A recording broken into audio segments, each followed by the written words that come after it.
बिजली और तूफान की कहानी। बहुत समय पहले बिजली और तूफान धरती पर मनुष्यों के बीच रहा करते थे। राजा ने उन्हें मनुष्यों की बस्ती से दूर रखा था। बिजली तूफान की बेटी थी। जब कभी किसी बात पर बिजली नाराज हो उठती, वह तड़प कर किसी की घर पर गिरती और उसे जला देती, या किसी पेड़ को राख कर देती, या खेत की फसल को नष्ट कर देती। मनुष्य को भी अपनी आग से जला देती थी।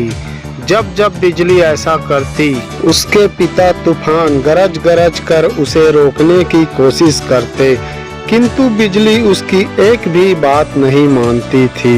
यहाँ तक कि तूफान का लगातार गरजना मनुष्यों के लिए सिरदर्द हो उठा। उसने जाकर राजा से बिजली की शिकायत की। राजा को उसकी शिकायत वाजिब लगी।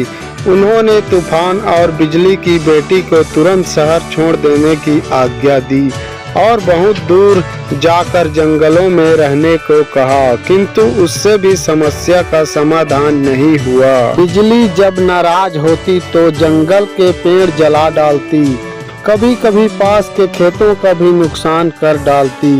मनुष्य को यह भी सहन नहीं हुआ।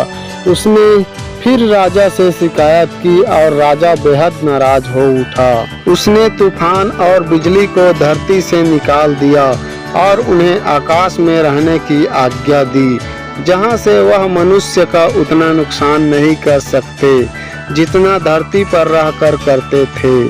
क्रोध का फल बुरा होता है। वीडियो अच्छा लगे तो प्लीज लाइक और सब्सक्राइब करना ना भूलें। धन्यवाद।